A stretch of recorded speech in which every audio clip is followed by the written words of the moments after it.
Good afternoon, class. Good afternoon, ma'am. Please take your seats. You know that this is the day that we will gonna present your group activity and who wants to volunteer? Yes, all Miss Elimon and Reyes. Okay, you may start. Good afternoon, classmates. Good afternoon, ma'am. So, for today, we're gonna present our group activity, which is solving problems involving rational inequality. This is our problem. A Rubik's Cube with a square base is to have a volume of 10 cubic meters, and L be the length of the side of the square base, and H be the height of the Rubik's Cube. What are the possible measurements of the side of the Rubik's Cube or the square? Height should be longer than a side base. So, ibig sabihin yan, yung isang side ng Rubik's Cube is mas mahaba. So, sabi dito, let L be the length of the side. So, yung L is the length. And H is the height.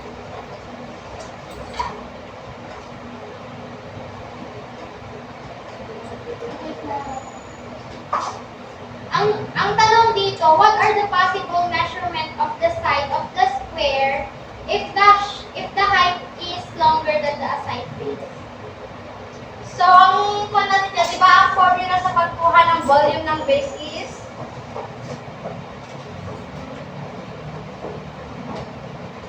Plus length. Okay, times 3 times X. Hindi, edit na lang. Since ang formula ng pagkuha ng volume ng base is length times width times height, or ano kasi yung shortcut ko? S cube. Tama? So, since ang sabi dito, ang sabi doon is the height should be longer than a side base. So, ang gagamitin natin formula dyan,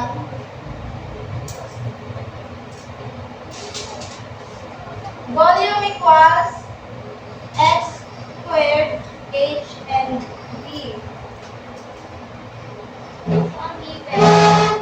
So, ang given kanina na volume is 10 cubic meters equals 10 cubic meters.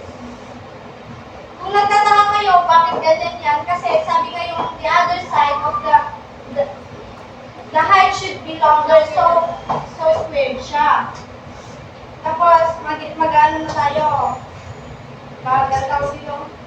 Parang mag-substitute tingnan mo. So, hindi ba tayo 10 dito sa kabila?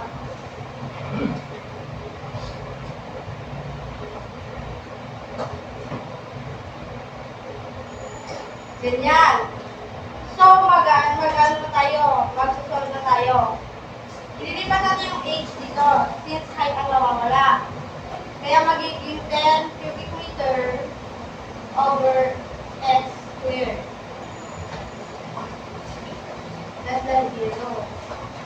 Kasi ang number 1 rule pag solving rational inequality is zero as a like always.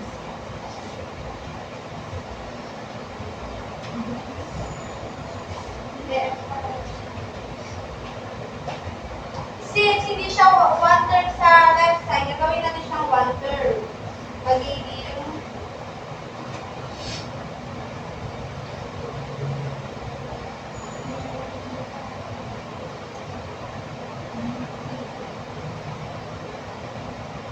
kung nagtataka kayo kung saan nanggaling ang x cube, makikita niyo dito x squared yan, di ba? X times x squared is x cube.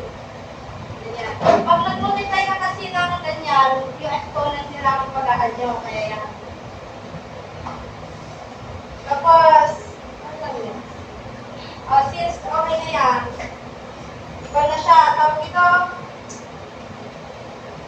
Okay. Tawag doon, nabihutan ko, ito. Ano tawag doon? Yung cross multiply. Magpa-cross multiply. Ito ulit yun. Since okay na siya, magpa-cross multiply na tayo. Magiging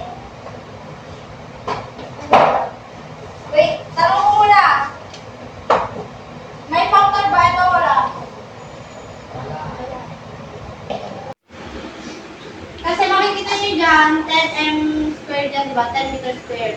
2 times 5 is 10. Tala, di ba? Tapos, over x squared. Dito pa lang.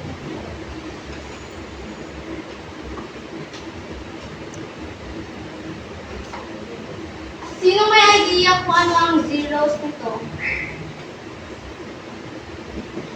Try nyo lang. Na tayong gumawa ng line.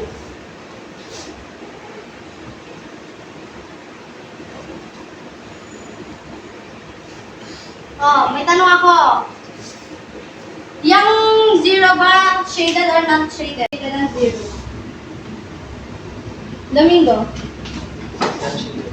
Correct. Not shaded siya kasi mo zero sa mga x dyan, magkakaroon tayo ng zero na denominator. Pag nagkaroon tayo ng zero na denominator, magiging undefined siya. Kaya hindi siya shaded. What about 2? Okay. Shaded. Any other hand? Any other hand? Okay. Unshaded. Okay, correct. Test points. Magbigay kayo ng number na So, magbigay kayo ng less than 0 na numbers para sa test point natin. Pwedeng i-test point sa x is greater than 0 but less than 2. Kesa? what? Correct? Than 2. Agree. Then, ibibigay muna natin yung numerator, which is the x squared plus 2x plus 5, pati yung denominator, which is x squared, and then, so, dinistribute lang natin at inunat natin yung x squared or yung may exponent, o kaya convert natin siya in function.